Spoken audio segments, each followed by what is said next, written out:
Well, folks, we had no sound there for a bit because I turned my microphone off. Really? That's what happens when you unplug stuff and forget. Woo! Calm down. Whoa. It's live. This must be like what it's like being on the telly, innit, Martha? Exactly. I've always, you know what I mean. They probably have this problem on ITVX, and it's probably like this on Love Island, I would imagine. Anyway, hello. Welcome to you. We're on 10 to Hucks at our end because you guys are doing OCR GCSE PE, but our daughter who's 18 is doing her OCR A-level PE exam, paper 1. She's actually just finished it, so we're kind of... So if in the middle of this session you hear me go quiet for a minute, it might be because she's come in and told me how she got on. Anyway, we'll see what happens. Maybe she'll make an appearance. She's quite good at PE. She could help us out. Today, we are doing OCR GCSE PE Paper 2. Before we do that, I have a couple of special shout-outs to make. Can I please make a massive shout out to Amy Anderson, specifically Miss Anderson, and also all the team at Thomas Clarkson Academy over there in Wisbech, a place near my heart, as I did my sixth form years in Kings Lynn, just down the road, just down the bypass, as you guys know. Brilliant. Thank you very much, Amy, for being part of this. Hope you well. Hope the families are well. All the photos I see look fantastic. It looks like things are great. And also to Western PE, who I believe are in Stafford. I might be wrong about that, but you guys in Western PE there, Western Road PE, apologies. Big shout out to you. Now, in terms of this session, folks, first of all, can I please urge you to have available to you, whether online or on paper, the note session that go with this, the national mock exam, the mark scheme that goes with that, the model answers, and the exam infographic. Those things, if you've got those in association with this session, you're really doing excellent preparation for your paper 2 exam. Okay, so that's what you need to have with you. You can always do that on demand as well if you're picking this up later on. But try and have those available to you, because that will really bolster.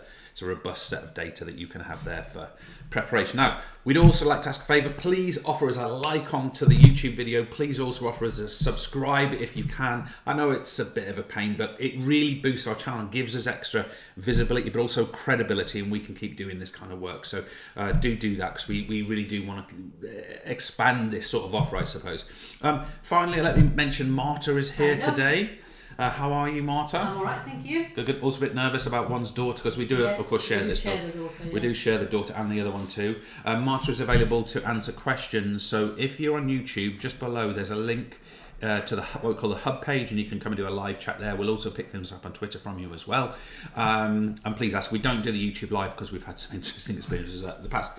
So that's why we don't do that. Now, we anticipate tonight's session, or this afternoon's session, we anticipate being around about an hour, 10 hour, 15 hours, somewhere between an hour and 15, and then a bit of Q&A. Please do fire any questions for us, and we'll go from there. So, Marta, unless you tell me otherwise, now the microphone is working magnificently.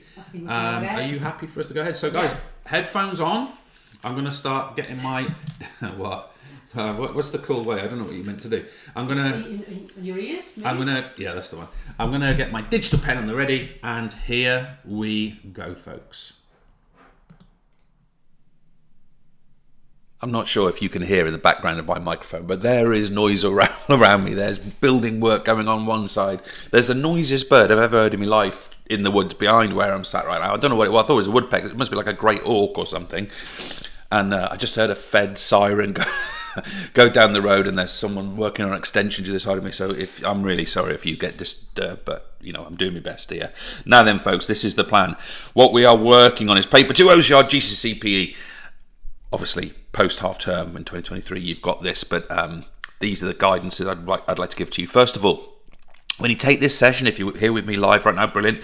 Or if you take it on demand, you really should have the notes pages. If you don't have those yet, they're below the video in the description or on the hub page. Go download those, print those off, use those in combination. It will make a difference. Secondly, we strongly recommend you have the exam infographics in exactly the same location. So go and get that. Gives you the details of the skills and the typical trends of the paper you're about to sit. The exam paper I've written, we call it the National Mock Exam. This is an example paper based on the most recent data for GCSE, OCR GCSE Paper 2. So go and have a look at that. The mark scheme comes with it, and I've written model answers. Folks, there is nothing more robust and sharper that can prepare you for your actual assessment. Can I remind you?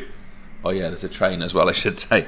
Can I also remind you that I'm providing you 1, 2, 3, 4, 5, 6... Let me get to that point. My speech went too fast. 6 performer profiles. The idea of these is whatever we talk about here, you can apply the material to these as your kind of the nutrition of your examples. You know what I mean? Like you've got these individuals here who you can apply in different ways to these different principles we're going to go over, and that's the idea. And can I also urge you, I highly, and I mean highly recommend you use the EIO method for making your examples. I have detailed that resolutely and robustly on the blog. Teachers, if you're watching this, go and have a look at it, and it will make a difference to you with students making AO2 marks. And then finally, folks, this is what we are working on today. Can I stress that material is all covered in the mock exam mark schemes and model answers, all of it. But of course, what I'm doing today is selecting out this. You get the idea. And we're going to cover these. Notice the skills we're going to touch on as well today. But notice things like violence in sport, things like commercialization. I'm going to leave you, skill classification, I want to leave you to cover that in your own kind of time, okay? And use our resources for that. Now, the first thing we're going to do today is look at physical activity in sport in the UK. And one area of work that's useful for us is to just understand the trends of participation. And that's what this data is for right at the start. Can I stress to you, I am not expecting you to learn these numbers. That is not the point. When you are provided data in the exam, they will give that data to you, and it will be your role to analyse. What we're going to do here is just look at general patterns of data, trends in data in the most recent sets, so we can see the sorts of things you might be asked to consider. Well, first of all, let's look at just the summary of demographics of different types of people. So we're basically saying that overall, and we're talking about being daily physical activity levels of 5 times 30 minutes per week, but men are more likely to be active than women. Therefore, we're going to probably write that in an exam answer at some point, that gender, and by the way, just for clarity, in this session, I use the terms gender and sex as interchangeable phenomena. That is not necessarily my political or social view. That is for the ease of presentation in this setting, and that is because, in essence, this course does that. So I'm doing that. I completely understand, well, I do understand the nuances of that consideration, so there is no simplicity intended. Anyway. Okay, so we know that males participate with slightly higher rates than females. We also know that as people, let me just choose a different colour here. We also know that as people age, the pattern of participation is downwards. Notice that younger people participate more than, let's call them middle-aged people, to senior people, to elderly people. That is what happens. Does that surprise us? No, but that is a factor. It would be interesting to know what this bar on this side would be, right? For, let's call it 11 to 18-year-olds. And now that would be interesting from the perspective of, these people do compulsory physical education twice a week, minimum 2 hours a week. So it would be quite interesting to see how that works out. We're also saying that basically people with no disability compared to people with some kind of disability or impairment are more likely to participate in regular physical activity. We're also saying that the fewer resources, these are what you would call a lower socioeconomic group. I mean, you can choose the word air quotes poorer if you really want to. It's better to say a lower socioeconomic group. We're talking about people who have fewer resources to allocate to physical activity. Of course, those people are likely to do physical activity to the recommended levels less. There's a trend. And also, notice here, if we group these 3 categories here as white and mixed, including white, which is not necessarily the case, notice, once we include ethnic diversity into the consideration, participation declines in that way. So basically what we're saying, I don't want to sort of paraphrase and dumb this down too much, but we're saying people of a white background are more likely to be physically active than the majority of other groups. Now, furthermore, we just want to look at changes. Now, we're looking at a 12-month period here. One of the things we want to be saying is that the coronavirus pandemic has caused a decrease in participation. Okay, this is people who are active. Look, so fewer people are active. It's coming down. And what's happening here is people who are inactive is going up. Now, you can look at the exact definitions of that. But what we're talking about people who are active is 5 times 30 minutes per week, and inactive, I believe it's fewer than 1 times 30 minutes. I might just need to check that, but basically active numbers are coming down. The pandemic seems to have caused that, and inactive numbers are going up. Furthermore, what we're seeing, and I mentioned this before, we can critically see that people between 16 and 34 participation levels are declining over time. Now, again, we can take the pandemic into consideration there. We're even seeing a slight decline for 35 to 54-year-olds. So age and youthfulness seems not to be a positive factor in the trend upwards or downwards of participation. So we seem to be getting fewer active people from that younger age group. Trust me, 34 is still young. Some of you might be thinking it's not. I'm 46. Trust me, 34 is young. And then finally, folks, in terms of volunteering, what we're seeing here is, and again, look over these numbers in detail yourselves, but we're seeing that numbers are falling sharply of volunteers compared to 12 months ago. Now, this could be for all kinds of reasons. This might be to do with people being busy. This might be to do with the cost of living crisis, energy crisis. People just need to put their time into other things. But notice here that what we're getting is everywhere from one-off volunteering to a few times volunteering to once a month volunteering. Notice every single occasion, the trend is downwards. Okay, now fewer volunteers means fewer opportunities, less provision, often for young people, of course. So those trends and patterns, folks, are really useful for us to be aware of. And it's not just are people active, but is it, this one, for example, is it that people are providing the opportunities for people to be active, and have we got the manpower, the person power to achieve that? Okay, Section 2, very much leading on from that. What are the actual individual factors affecting participation? Now, I'm going to apply this in much more detail, but I'll just want to list these out. According to OCR, the factors that affect participation, details to come, are age, gender, one's ethnicity, we've just seen that, religion or culture. I don't know how I feel about that one. I think culture is probably reasonable. Religion, I've got less evidence on. Family, I think like esteem, role models, and I would just put in the word here, expectations, like normalities, norms. If one's parents, brothers, sisters are physically active, it's pretty likely, not always, it's pretty likely. What's our educational experience like, including physical education? How busy are we? If we're working 3 jobs to feed a family, we're probably not going to the gym 5 times a week, right? It's unlikely we're going to be putting that in. What about the cost of activity? What about our disposable income? What about if I do need a gym membership? I need to pay the subs at a football club. I need whatever it happens to be. Disability and impairment. Just remember that disability could be physical impairment. It could be emotional. There are a few other possible categories. I'm not going to go into that here. We've also got opportunity and access. This is things like opportunity and access are things like you're talking here about time. You're talking here about support.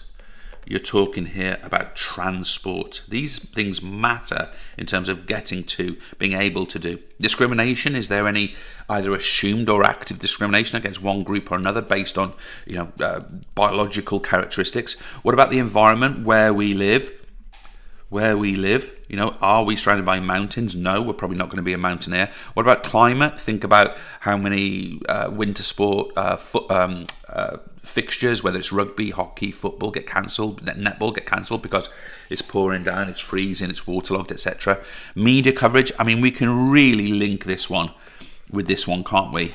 Media coverage here and media coverage, where are we? Here, we can really link those points together. Media coverage of Paralympic sport, media coverage of women's sport compared to men's sport is really different.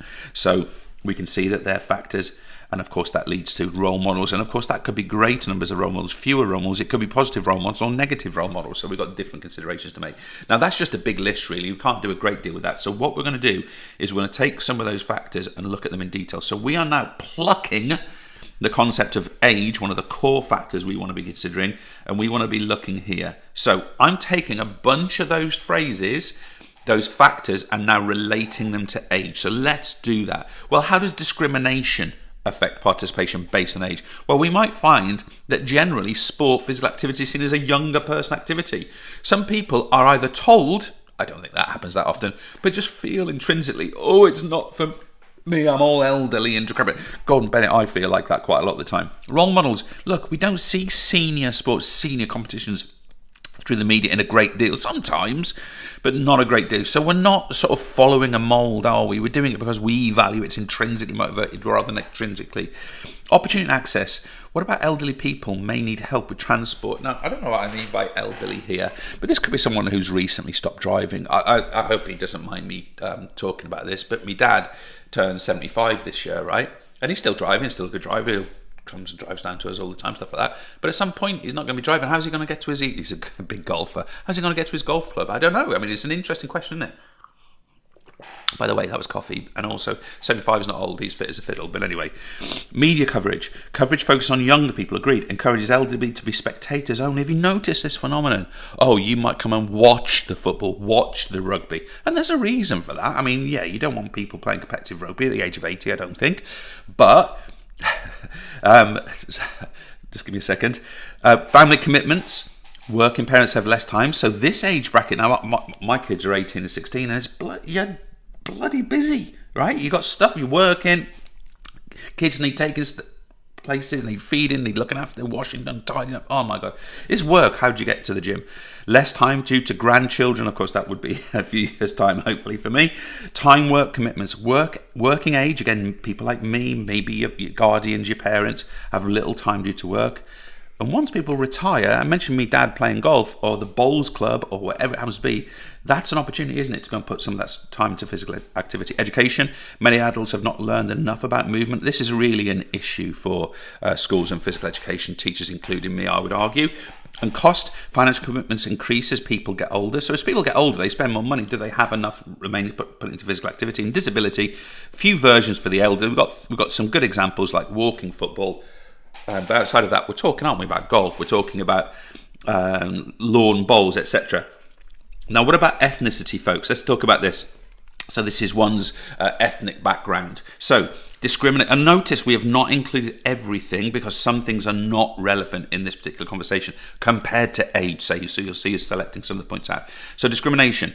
Different cultural attitudes to the importance of sport. I don't know how I feel about that. I am told to tell you that different cultures have different attitudes, and some cultures value physical activity and sport more than others. I don't know if I agree with that, but I'm going to say it because it's going to get you a mark. I think I don't agree with it, or I'll put it another way, I don't have the evidence to agree with it. I think there may be assumptions in there based on data trends we looked at earlier and trying to simplistically explain it. Anyway, role-specific stereotypes for different races. Now, this is an interesting one. I'll give you an example, a very specific example. Where I live, so I've done a lot of football coaching personally, right? So where I live, there's a very big Nepalese community because we're very near Aldershot, which is the military garrison in the south of England, right? I live in Farnborough, just down the road. And so I've coached a lot of I've coached mostly boys football and men's football, some girls football as well. But almost universally, the Nepali boys that have come to football have always either have been assumed or have been placed into what you might call tricky winger position. And I find that very, very interesting. There's no reason why that should necessarily be the case, but there's a different role for different those. Anyway, other examples. These are quotes, of course. The air quotes, fast black athlete, the smart white athlete. Notice, I think David James in football did a documentary about this, how few non-white goalkeepers there have been, for example, in football. So you tend to find, and by the way, this leads to a phenomenon called stacking, where people are placed into certain roles based on their ethnic background. Okay, role models. We've got disproportionately fewer non-white role models in some roles, as mentioned before. And think about things like swimming there. Very many white role models, but very few non-white, at least in Britain. Very few non-white role models in sporting admin. When I'm talking about admin here, we're talking about coaching. We're talking about administration of clubs, of sports themselves. So we've got a sort of a ceiling above people's heads. Religion, culture. I mean, again, I want to be sensitive here. Fasting during Ramadan. I've never fasted during Ramadan. I was brought up as a Methodist Christian.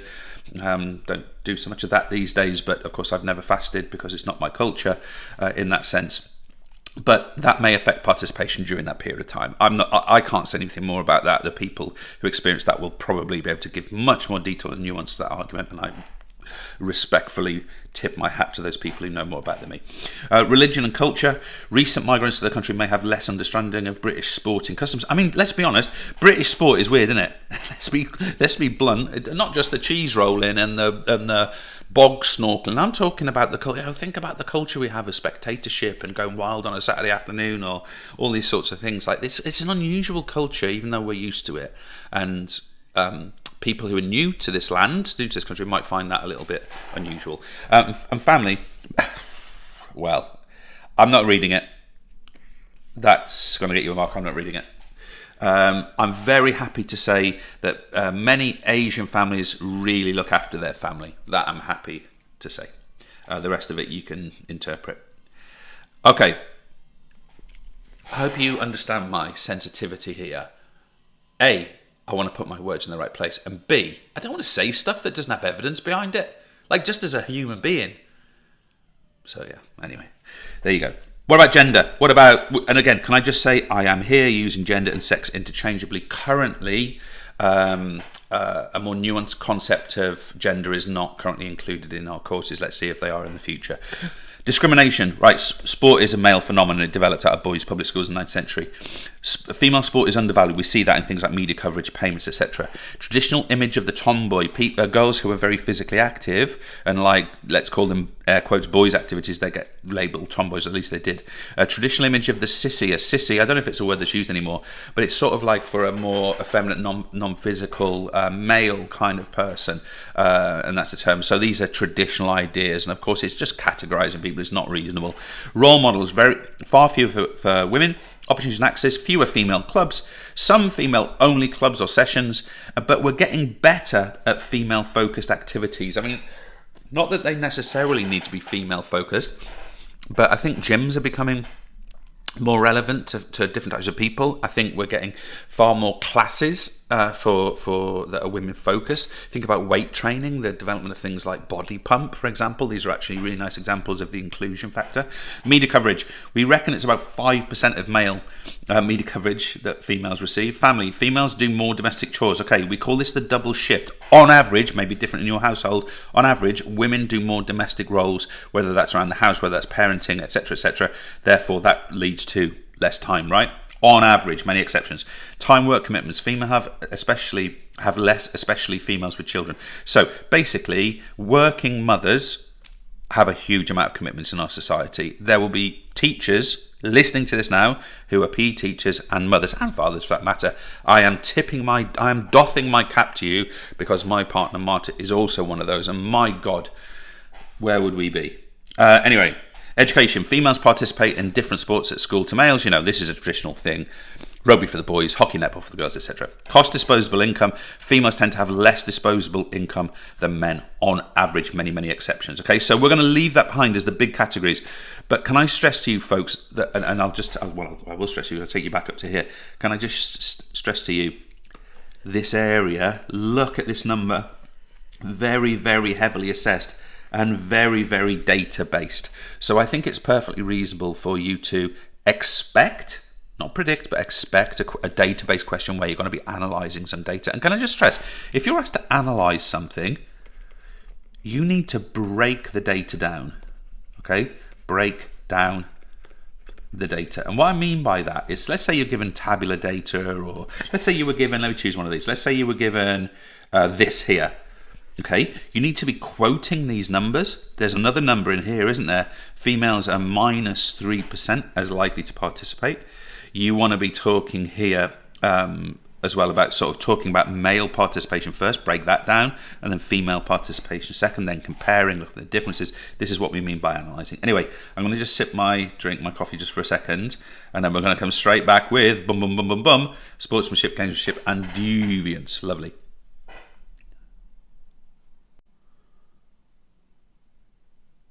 Oh, lovely sip of coffee that was. I'm drinking Lidl coffee now, dears. I love Lidl. Other supermarkets are available. So good. Lidl. What? Oh, my word, the gardening section. Anyway, we need to do revision. James, shut up. Okay, we're talking first of all about sportsmanship. Examples, values, and crucially, folks, we're going to look at reasons. Okay, now this, of course, we're going to look at examples of values for sportsmanship, and then we're going to look at the other sections for gamesmanship and deviance. So what are examples of sportsmanship? First of all, a football example to begin with, or I suppose it could be rugby. Kicking the ball out of play when someone's injured, and especially an opponent, that's more the responsibility to stop the game of a referee or an umpire. So therefore, if we do that, clapping your opponents and shaking hands, you know, there are some sports where people congratulate their opponents when they do something well during the game. Okay, so I'm not going to get into those here. The actual games are structured that way. Another example is a batsman, and that word is used specifically. The IC, what's it called? I can't remember the International Cricket Authority. They still use the word batsman anyway. Walking cricket. This means that even if you haven't been given out in cricket, you walk regardless because you know you hit it, whatever. And not over celebrating, not getting in people's faces and do that. Why? Because it values of fair play, respect for officials, teammates, opponents. Respect the sport, folks. You're in a sport anyway. Reduces the risk of injury. The fact that someone is following sportsmanship-like rules, someone's less likely to get hurt as a result of that. It's friendly and it promotes the sport and positive role models. So what wonderful values. Now, obviously, when we have something called a win ethic, which is basically that winning is the most important thing, some of these get diluted, right? And we're going to come to that. Now, what's gamesmanship? Gamesmanship, folks, we want to look at examples, and then we're going to have a look at actual reasons for gamesmanship as well. So gamesmanship could be exaggerating a foul, not diving. Diving is wrong for gamesmanship. Diving and faking an injury, that is against the rules. Exaggerating a contact, a foul, something like that is not. Holding an opponent, okay, there's numerous places. This could be netball, for example. Moving the ball forward nearer the goal, so a little inching forward. If you're given a penalty pass in netball, for example, just inching forward slightly and giving yourself a bit more space. Distracting an opponent, depending on what you're doing, and just doing slight delaying behaviour because your team is in the lead, for example. These would be examples of gamesmanship. Why would people do it? They do it because it improves their chances of winning. Okay, what did I say? The win ethic, but they do it critically without breaking the rules. So if you give an example that is breaking the rules for gamesmanship, you will be wrong. And I'm going to include diving, time wasting as examples. Now, I don't know if OCR will credit those or not, but they shouldn't because they're against the rules. So what is deviance then? Deviance is the use of performance-enhancing drugs because it's cheating. It's the use of violence to gain advantage because it's cheating. It's illegal gambling because it's illegal.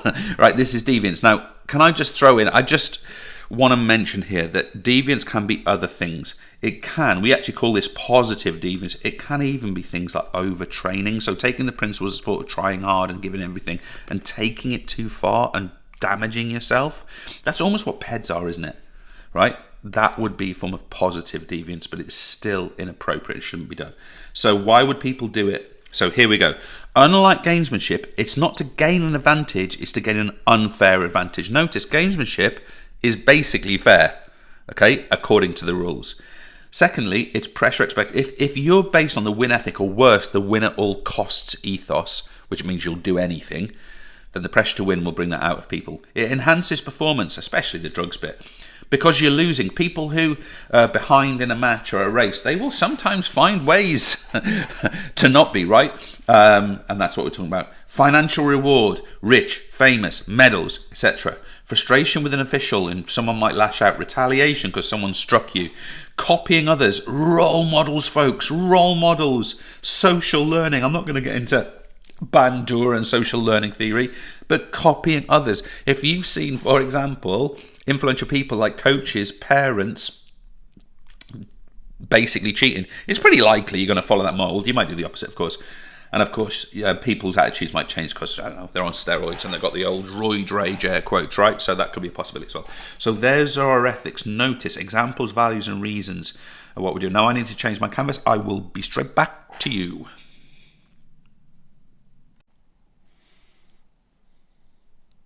So let's talk about drugs. Baby, that's almost a quote from the 80s. Let's go through here. Types of drugs and their effects. We really want to be considering three types of drugs. First of all, anabolic steroids, folks. Can I just remind you, darker colour, these are testosterone-based, often synthetic testosterone, but testosterone-based supplements. And the other thing I'd say is that athletes take these in massive quantities. So, for example, if you were to go to the doctor and you were to be prescribed an anabolic steroid, they're used for all kinds of, like, for example, teenagers, they're often prescribed for serious acne, for example. Don't worry that that's going to be bad for your health, because athletes get carried away. You're going to micro-dosing you, okay? It's going to be tiny amounts. We're talking about huge doses here. But anyway, here we go. So, what are we talking about? A steroid will increase muscle mass, increase strength, means you can train harder, means you can recover faster.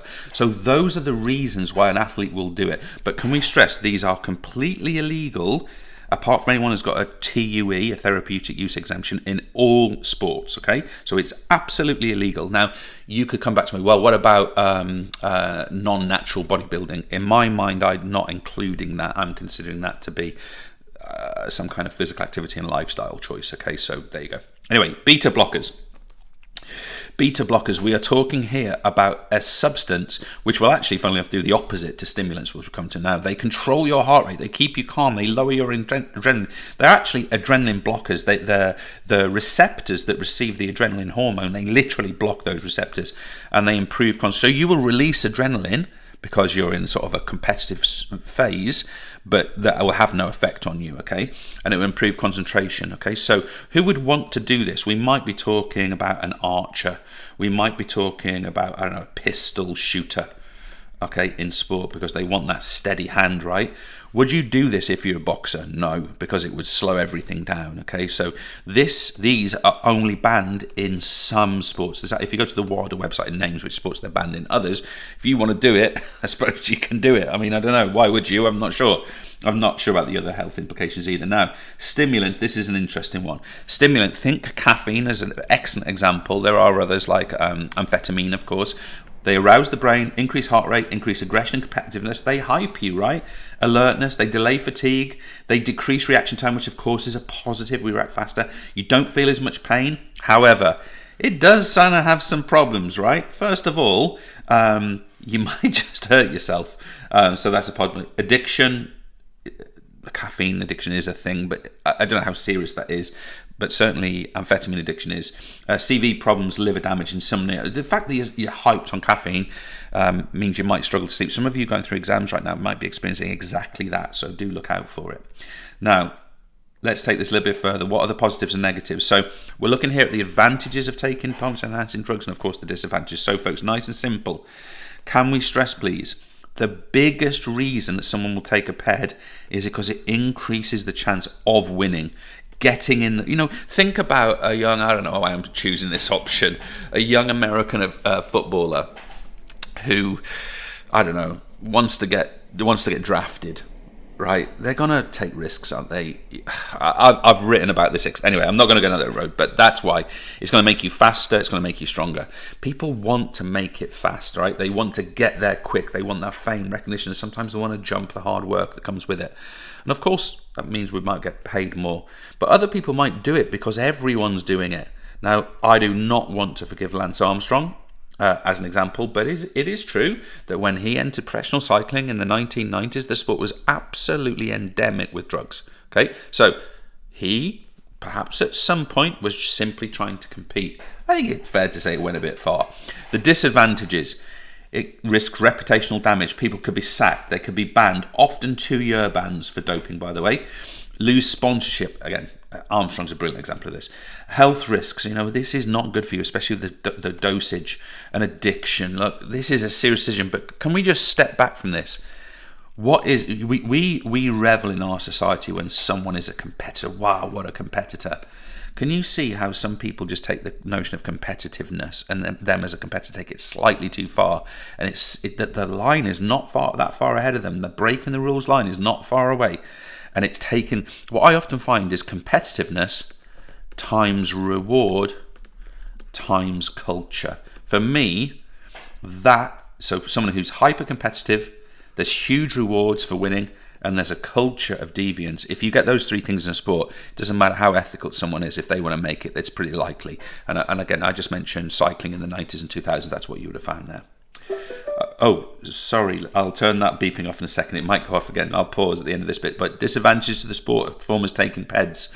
So the sport's reputation, cycling example, is damaged. Successful performers are treated with suspicion. I've seen this so many times. I mean, I don't want to name particular people because they haven't been proven as doing it. Well, I will. Wiggins, as an example. Loss of sponsorship income, fewer spectators, reduced participation. People don't want to be involved in the sport, which is doping based. Need to invest increasing money for anti-doping. Think about WADA. Think about UCAD, UK anti-doping. This stuff costs money. World anti-doping, UK anti-doping. You could look at USADA, US anti-doping agency. This costs money. By the way, WADA, the International Anti-Doping Agency, that's actually funded directly by the Olympic Committee. Anyway, historical results need reviewing. Okay, so we get a loss of trust. Historical results need to be changed. And honest athletes are tarred. And what could be worse? I tell you the example I always think about. What about a sprint relay team or a swimming relay team? Imagine that you are completely clean. This has happened for UK athletes. Imagine you're completely clean. Your team wins a medal, whether gold, silver, or bronze, and the lad or lass on the fourth leg turns out to have been on it, and you lose your medal because of them. Wow. Okay, I'm going to make sure nothing beeps again. 1 second, please. So here we go, folks. We're into our characteristics of skill. I bet you guys love this section. So, what is a skillful performance? How do we know it's skillful? How do we know? How does the eye kind and our experience tell us that was really good? Well, it's because it's efficient. And just to be clear, what this means, it means no loss of time. I don't know why I didn't go on to the next line. It means no loss or additional loss of energy. So basically it's efficient because it basically uses the resources of time and energy efficiently. That's what it is, right? It uses them well. What about a predetermined? We know the likely outcome. Okay, so we're doing it for an outcome. We're driving to the basket in basketball because we want to lay up because it's the most reliable shot. It's deciding what will happen. Okay, deciding what will happen. Think about a cricket bowler thinking, right, I'm going to bowl full and fast for this last delivery to make it very hard to hit for a boundary. It's deciding that, and it's remembering what needs to be done. So of course that's based on experience, right? So we use our experience to say, right, in this scenario, I am going to produce this particular situation, and it's predetermined for that reason. When it's coordinated, we are linking movements together. Think about a gymnast who does a floor routine, and they're not just a series of individual moves, but they're smoothly linked together. And also, it's the correct technique. We're following a technical model. It's a real long swishing follow through of a forehand strike in tennis. I think of Federer's backhand follow through. Oh, it's a thing of beauty. I also absolutely love Nadal's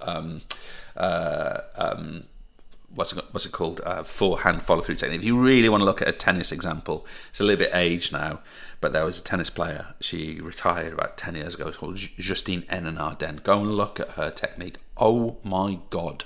The level of coordination she was tiny and smashed these. It was unbelievable. Anyway, there if you want to go and Google it or YouTube it, whatever. Now, what do we mean by fluent? We mean it's a smooth movement, and of course the opposite of that is it's the same, but the other way we say it's not jerky, it flows. And it's that aesthetic, one of my favourite words actually in PE teaching. It just simply means that the skill that's being produced is being beautiful. So be prepared to make examples of that. It means that the skill is attractive to the eye. So let's call it looks good to the eye, or it's attractive to the eye. So I'm going to sort of somewhat stereotypically use dance or gymnastics as an example. It's long straight lines through the arms, through the hips, through the legs. When we're dancing, for example, it means that something is stylish. That's H. It means that also it's what we might call a honed or a grooved skill. It's something that's been practiced again and again until it's kind of technically perfect. Those are, at least for OCR GCSE cases, are components of skillful performance. Okay, let's look at goal setting. Uses of goal setting first. Obviously, we're going to come to the SMART principle in a second. So why do we do it? We do it to motivate. By the way, there's a whole theory on this. It's called drive reduction theory. We don't cover it in this course, but it's actually really interesting to summarize what that point is. I'll give you the summary of it. Basically, if you don't have a goal, you drift. If you complete your goal, you drift. I always think about Tyson Fury when he beat Klitschko and drifted by adding about 15 stone on. And he needed to reset those goals to motivate. Right, it's to optimize your performance. It's to inform your progress. Are we actually achieving what we said? It's to make you feel good. Small goals, bite size. Eat the elephant one bite at a time, one mouthful at a time. Sorry, elephants. It makes people more confident because progress happens. It allows you to control stress and arousal. because you see you're making the progress not. It means that you worry less, because what we might describe as cognitive anxiety. Worry less. It gives focus to what you're doing, and it means people keep turning up. They keep going. That's all we mean by training adherence. They keep turning up. They keep going. So that's why we do it. But what are these principles? What are these SMART things? Well, they're called specific, measurable, achievable, recorded, and timed, as you can see. But we make our goals specific to the following things. It could be specific to our energy system, whether it's aerobic or anaerobic. It could be specific to body part. We're working on the shoulders because we're a javelin thrower. It could be specific to someone's, let's say, training history. And what I mean by that is if someone's not very fit at this point, obviously your goals are going to be a little bit lower because they've just returned from injury, let's say. Now, measurable, the key words I want to see here is it's objective. Now, we could even say it's a binary outcome. We achieve the goal or not. The answer is a 0 or a 1, not achieved. What really helps with this is fitness tests.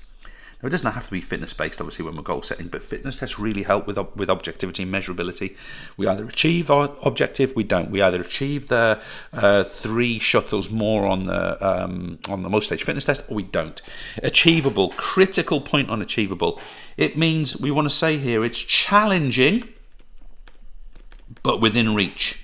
And it becomes associated with our timed, actually, because it depends on the time scale, of course. But we want challenge, but it doesn't need to be so distant and in the future that it seems miles away. We record it so that it's factual.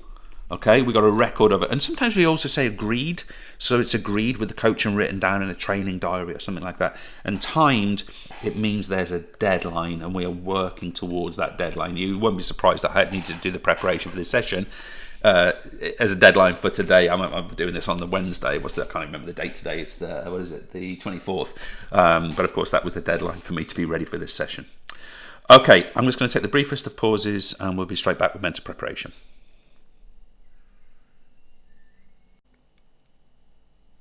So, folks, with the angle grinders ringing in my ear in the background, I don't know if you can hear them or not, I'm going to talk about mental preparation and staying relaxed, which is an interesting moment to be doing that. But anyway, imagery first of all. We are imagining visually, by the way, success. So we must be picturing. That's what we mean by imagery. We're also imagining winning. So we're looking at successful, effective performance. I guess it would be winning. I guess it depends with the winning point. Depends where you are in your performances. But guys, can I stress to you, it is a visual image that we are imagining. Visualization. Okay, mental rehearsal isn't necessarily visual. That's one of the distinguishing characteristics of the two. Now, the other one is mentally going over actions. Okay, but these could be instructions. It doesn't necessarily mean it's pictures. That's where the imagery comes in, right? But the other thing is we could be going over strategy. So we could be mentally going over strategies, remembering things, thinking through things. The difference here is we're picturing with imagery. Now, with selective attention, it's very, very simple what we're talking about here. We are blocking out distractions, blocking out, I don't know why I went red there, distractions. Okay, so what we would call thought stopping is an important part of this, for example, but it's also, there's all kinds of theory. There's one called cue utilization. There's another one called Niederfer's attentional styles. But the point is we use the right type of selective attention to focus on only those things that are relevant to our performances. So selective attention could be as simple as saying focusing, which I can't remember if it's got 2 S's or 1 S now. Positive thinking. One of the features of this is negative thought stopping. Okay, so we do not allow negative thoughts to enter our mind, and we fill our mind with what we might call positive self-talk. So rather than allowing your mind to dwell on things like, oh, I'm not sure, this opponent beat me last time, I'm worried, you fill your mind, not only stopping those thoughts, but filling it with positivity, such as, you can do this, believe, focus on the first point, strike the ball cleanly, come on, we can do that sort of self-talk. And it's what you might call self-encouragement. So a very simple concept.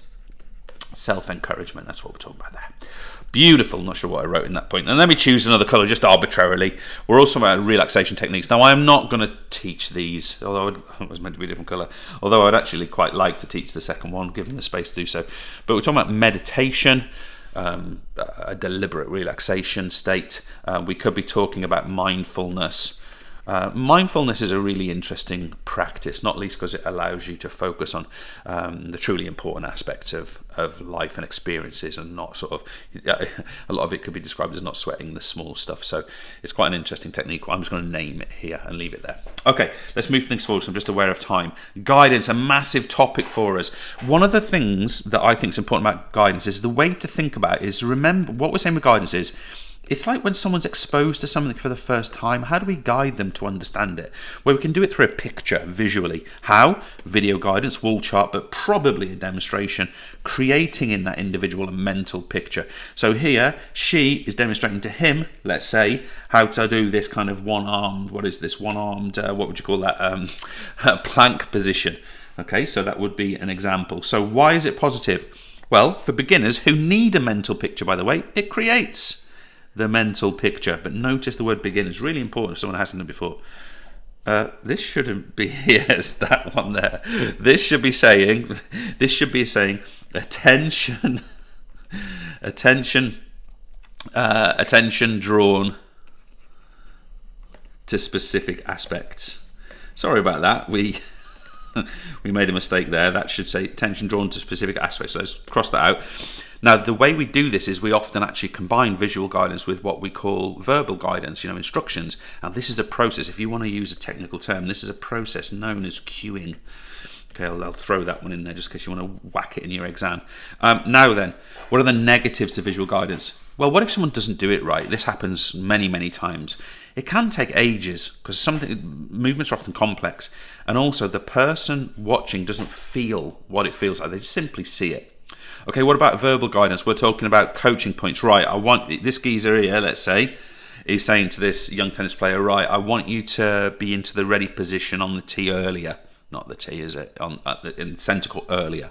Their instructions, they're typically from a coach, but obviously it could be from various locations. What are the positives and negatives?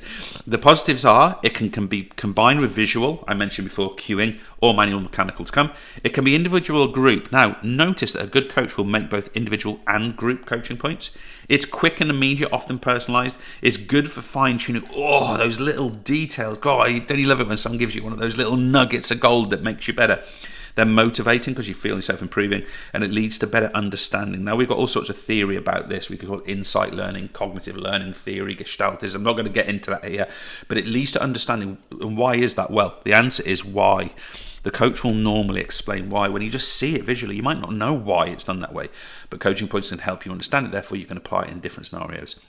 Negative, it can lead to information overload. This is why coaches will often make times 2 points at a time. Information can be inaccurate or misleading. How good is the coaching, basically? It can cause misunderstandings, especially with inappropriate use of language. There's a beautiful theory called human sense by a researcher called Donaldson, doesn't matter. But it's basically, you have to use the language of your audience. And what I mean by the language is, if you're coaching 4-year-olds, you need to put it into a 4-year-old context. If you're coaching elite Olympians, you've got to put it into their context. You've got to use their language, which is relevant to them, right? No mental picture. We don't see it unless we cue. And of course, there's no kinesthetic sense still. We're not feeling this thing. Let's take things further. Manual guidance. We are physically guiding a performer. We are moving the position. Notice that our coach here is keeping the 90-degree angle at the elbow, and this would be a 180-degree angle at the shoulder. She's making sure that's happening. We're manipulating the performer. I've seen a lot of manual guidance in trampolining coaching, which I do. Also in table tennis coaching, which I do. We tend not to get it in other places. I'm involved with football. We tend not to get it there, for example. Why is it positive? It leads to kinesthetic sense. Simply the feeling of correctness. Don't know why I said it like that. I said it like that so you might remember. Correctness. That's when you know you're getting desperate as a teacher, and just use accents to try and get them to remember it. And the other positive thing, it can build confidence. Hey, I'm doing this correctly. It could be dangerous, but I'm safe. It's been supported. I've got an experienced person. It builds confidence. However, people can become reliant.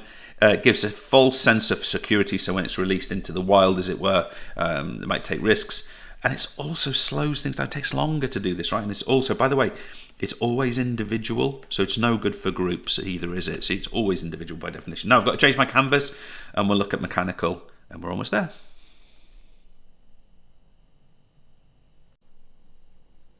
Folks, we are in the home straight. Perhaps we're in the home straight with a parachute mechanical guidance attached to us. But nevertheless, we're in the home straight. Let's go for this. Mechanical guidance, our fourth way to introduce new information to people. Well, what is it? It's a physical aid. It could be a harness, trampolining, gymnastics, excellent example. It could be a bowling machine. Or, another example would be a serving machine, or a sort of we sometimes call them a feeding robot, which sounds like someone's very hungry. In table tennis, these sort of sports where they just fire the ball repeatedly at the recipient who can strike it back. And also we could just be using like markers, cones, identifying areas, ropes. There's all kinds of different implements we use as rubbers to guide pathways and this sort of thing. That's what we're talking about. So let's imagine that, harness is being used in horse riding because it's the first time someone's gone from a smaller pony to a big horse. We want to make sure that this person can't fall from the horse and hurt themselves, maybe as a child. What does this help? It leads to the kinesthetic sense of that skill. They actually get to feel it for real, and it makes them confident, because even if something goes wrong, there's a safety there, right? And that's really important. However, a bit like we saw before, over-reliance can lead to a false sense of security, in the sense that, you could argue that someone will believe that they're at a level that perhaps they're not yet, but it slows down learning. Some people also argue that it's a bit false.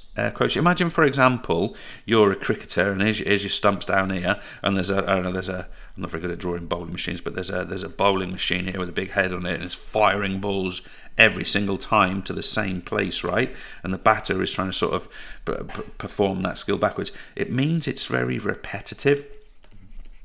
Okay, so there's a bit of a weakness there. It becomes a bit false, a bit repetitive.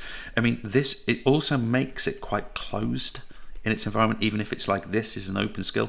So we need variety. So one of the things we need to address that is variety of mechanical guidance, or building variety, building more of a changing environment where it's relevant, of course, only for open skills, where it's relevant, because striking this ball in cricket is an open skill, isn't it? But if we just deliver the ball in exactly the same place, that becomes a closed skill.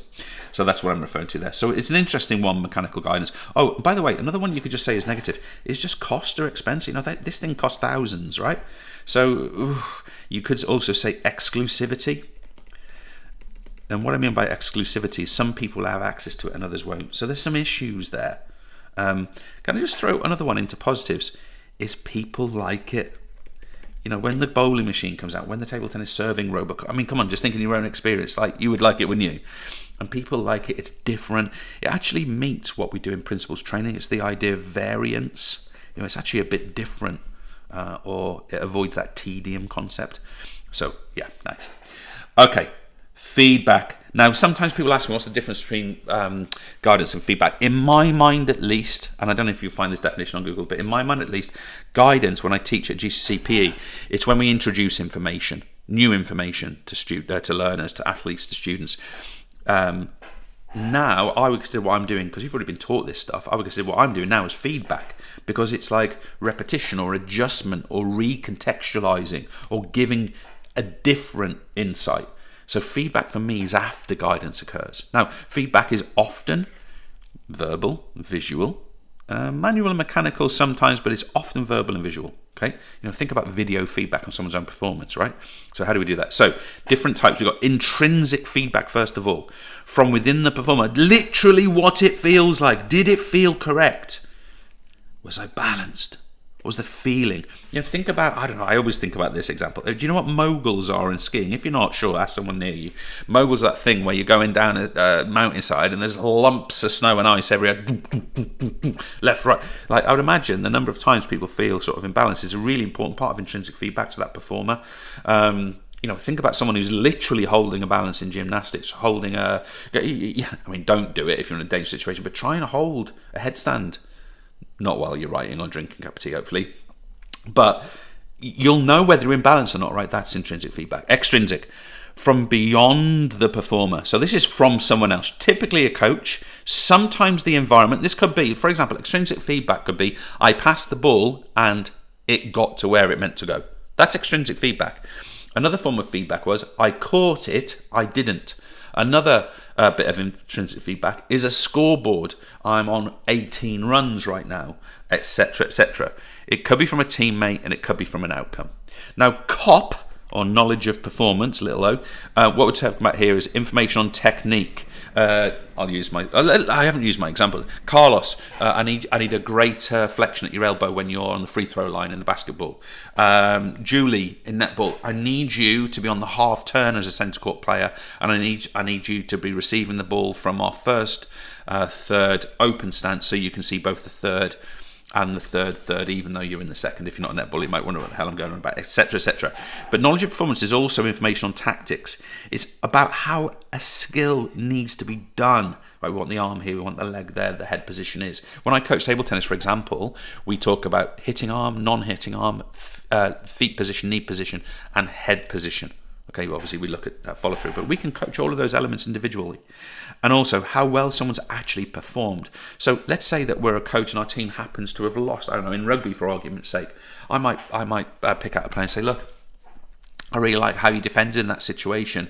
You got low, you drove high, you had your head on the right side. Look, I know ultimately the ball was recycled and they went and scored on the other side, but you gave us a chance there. Well done. Okay, that is what we talk about, knowledge of performance, right? And by the way, I mixed in knowledge of results there as well because he made the tackle. Knowledge of results. This is what we call terminal feedback. This is always after. It's always after a performance or a skill, not necessarily after a match or a race, but after a performance. It's knowing the score, it's knowing the result, it's knowing the outcome. Okay, so I finished 4th. My time was, I wish, 10.7 seconds. What else would be knowledge? Based on this trial, you've been selected. Knowledge of results. Positive feedback. This is in the form of praise, encouragement. It leads to better technique, it leads to behaviour repetition. Folks, if we were doing operant conditioning here, we'd be talking about strengthening a stimulus response bond. Don't worry about it for here. But the point is, we are trying to cause the performer to repeat the action that we like as the coach, let's say. Negative feedback. Okay, is information about unsuccessful performance. Folks, I've had, the reason I sort of squalled there was that I've seen this understood wrongly so many times, so forgive me. Information about an unsuccessful performance. So so for example, if I do my sprint start for 10.7 seconds in front of my coach and they say, look, you came up too early there. Your head was high too early. It's information about weaknesses. It's losing final score. It's critical information. It can lower confidence. But guys, elite athletes only want this.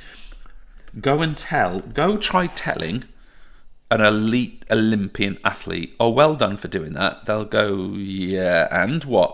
How do I get it better? That's what they want. They don't want to be rewarded for saying you tried hard. They don't want to be saying great effort. They want to be told, right, tweak this, tweak that, you'll go faster. Say. Feedback. Nearly there, folks. Health, fitness and well-being. Let's define first of all. Health, a state of complete, must-have physical, mental, should be a comma in there, physical, mental, emotional and mental, by the way, are synonymous, and social well-being. And it's free from illness or injury. Guys, I'm here to teach you for an exam, I suppose, but can I just talk to you on a human level here?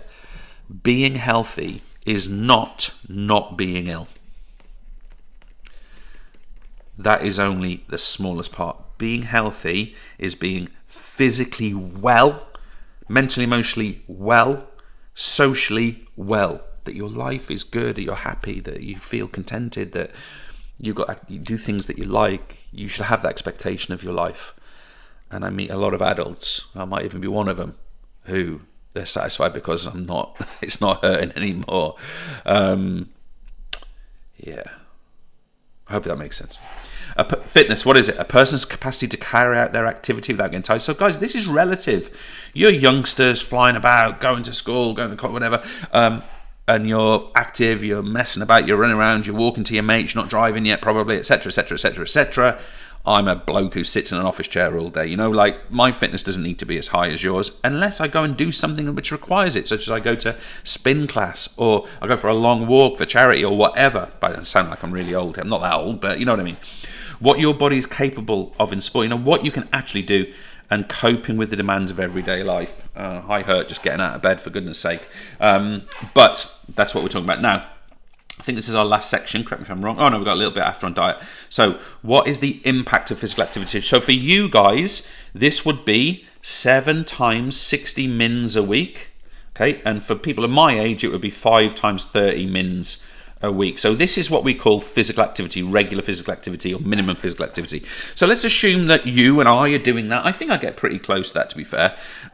So what happens? So physically, we have an impact on fitness. It improves. Our posture is better. Guys, people undervalue posture. It prevents things like bad back. It prevents things like slouching. And anyway, type 2 diabetes. Remember, type 2 diabetes is lifestyle diabetes, where the pancreas, you've learned it in biology paper 1, but the pancreas is now ineffective at delivering pancreatic fluid down the pancreatic duct into the first stage of the duodenum of the small intestine to break down things like carbohydrates, because it contains carbohydrates and lipases and all that other stuff, right?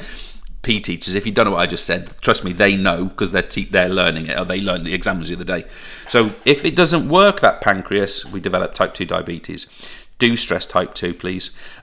Type 1 is genetic disorder. Obesity, this is a BMI over 30. That, of course, is a comorbidity or is associated with other illnesses. Bone density will go up because of physical activity. That will prevent osteoporosis. I think this could happen in either direction, right? If you're sedentary, not doing this, osteoporosis, brittle bones could happen. We might have a relationship with chronic blood pressure. Now, if you're active and healthy, you're not going to develop high blood pressure. But if you aren't, you may. And then we've got coronary heart disease, heart attack, stroke, etc. If you're inactive, these things go up. In likelihood, if you're active, they go down. And well, of course, likelihood of injury. If you're physically active, that's actually higher. So there are some negatives to this. Like, you know, if you play rugby, you might bash your head, innit? So yeah, emotional health and well-being. So first of all, we find things beautiful. We talk about the aesthetic qualities of movement, for example. We feel better about our body if we're active, less if we're not. We might feel more confident or less. We might clear your mind. Think about that, like, kind of, it relates to this point as well. We've got a nice word here called catharsis, the release of stress and tension. There you go, cathartic. Escapism, get away from daily reality. Get rid of excess energy, especially your age. My God.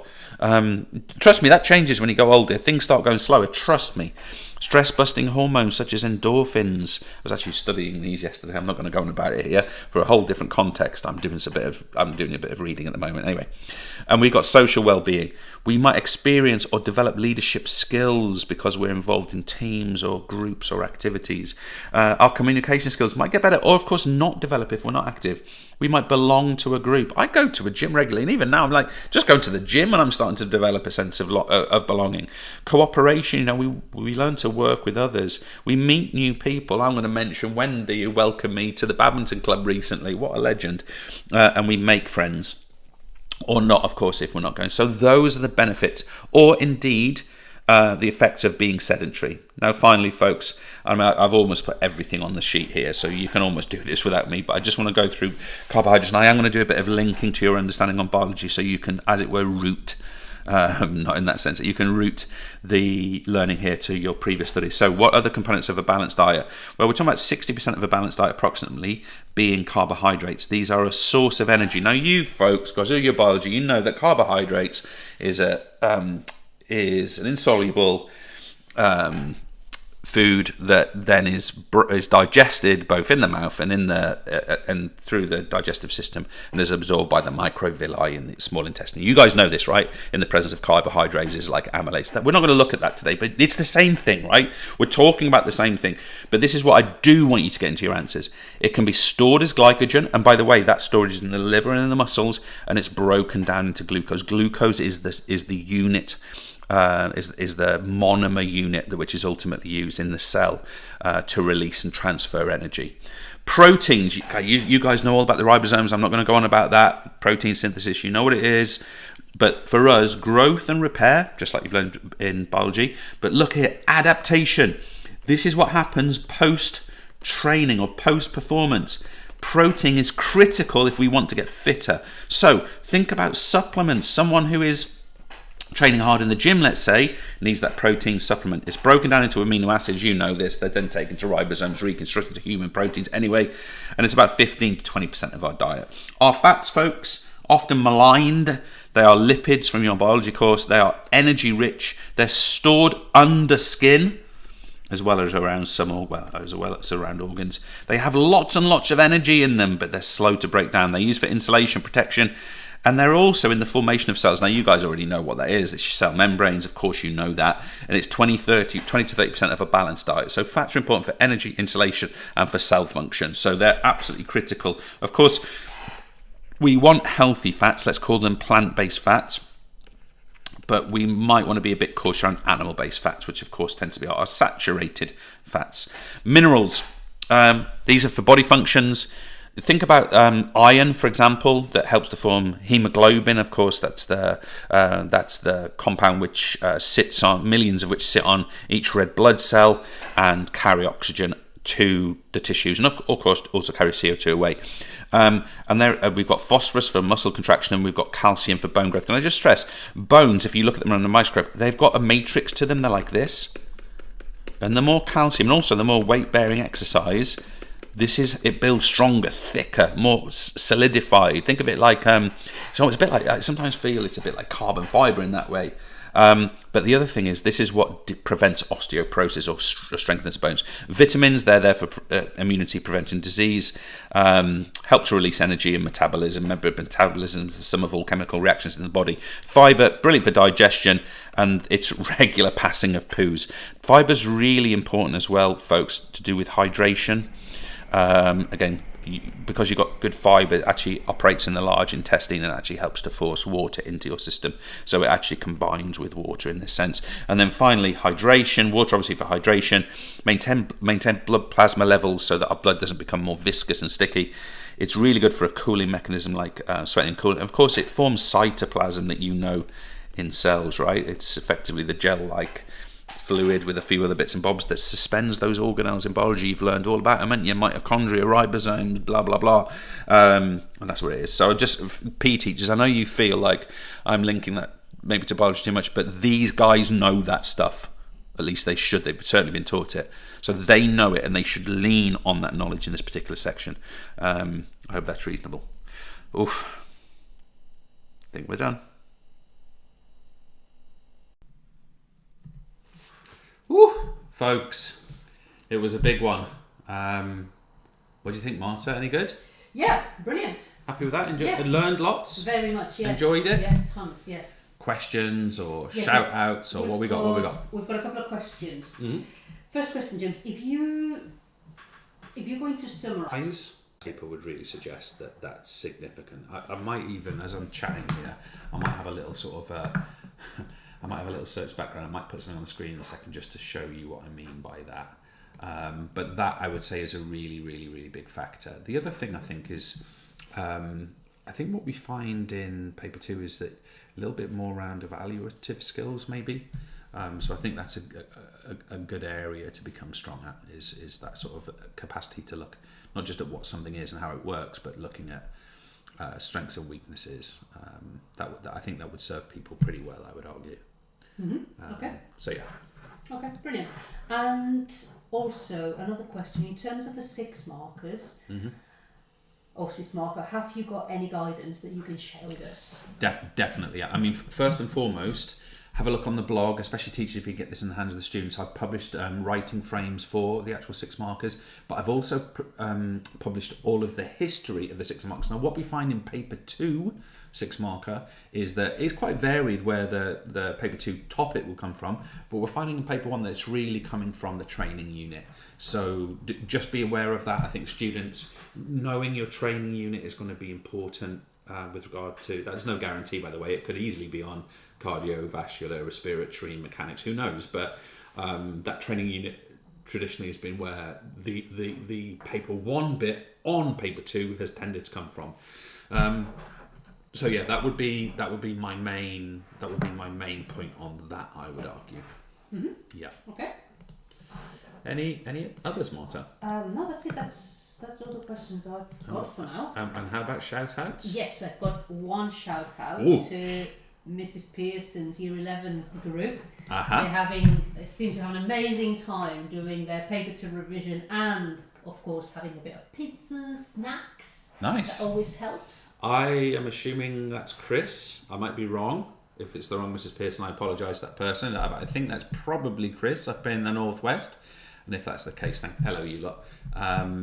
Thank you. I appreciate it, Chris, and thank you for the shout out. And we discussed briefly last night, didn't we, in one of the sessions, what our favourite pizza toppings were, Marty. You went for, what was it again? I went for ham and mushroom. Yeah. And you reminded me that probably my favourite ever is calzone. Calzone, that is a good one. Now, guys, I am going to try mine. By the way, I go goat's cheese. I love a sun-dried tomato. I love a bit of caramelised onion and spicy sausage, that kind of thing. So what I'm going to try and do, folks, I am going to try and do I hadn't got the shot ready, but I'm going to try and do a very quick screen capture here, and I just want to show you, if I can, what I meant by that participation trends and factors affecting participation. Just bear with me 1 second. I think that is probably the right sheet. Let me just see. Okay, so let me just put my audio onto here. So I've got hopefully this is going to work. As I push this in, I just set this up quickly, so it might be wrong, but I just want you to have a look at this document. Yeah, I think that's going through okay. So I'll just make that a bit bigger. So what we're looking at here, folks, is sorry for moving around. What we're looking at here, folks, is that factors affecting participation topic. And I just want you to notice that in 2018 there were 15 marks worth. In 2019 only 2 in 2020. But notice that trend, lots and lots of marks available for that topic. And also have a look here that we do get sort of like analyze type questions, explain type questions, and we do get significant numbers of marks from applications, but also more sort of analytical and evaluative work. So whilst obviously we don't know whether or not that sort of skill is going to be on your paper, the history and the trend is at least indicative that it's probable, I suppose, or that you would be foolish not to really know that inside out. That's why I made a big play for it at the start of this session. So please, I believe it's completely unprofessional for people to make predictions about exams. So notice I never ever do that. What I think is interesting is that we base our preparations on trends, and we understand that this is commonly assessed, and when it's assessed, it isn't just identifying things, it's also explaining, analysing, who knows, maybe evaluating, and hence me just putting that point up there. We do a lot of that analysis work to make sure that not just the content we deliver to you, but also the use of that content is there. You see that, for example, when we did, what was it today, guidance and evaluating guidance, for obvious reasons, because that's how that gets assessed commonly.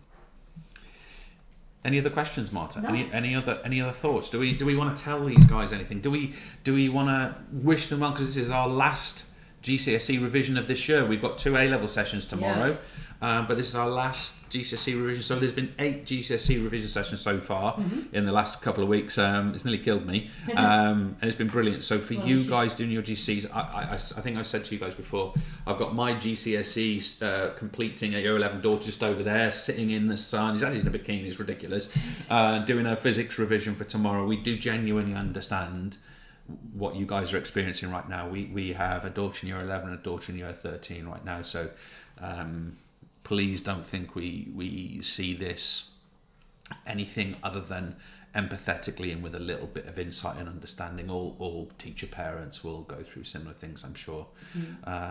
It's tough. It is hard. Let's be honest, it's hard. And the only thing I ultimately come out as a conclusion about this sort of experience and is I just want people to get the value and the credit out of the effort and the time that they've put in. That's, for me, what exams should be.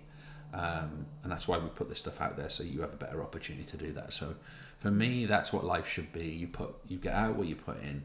And we all think of examples where that's not the case, maybe for ourselves sometimes.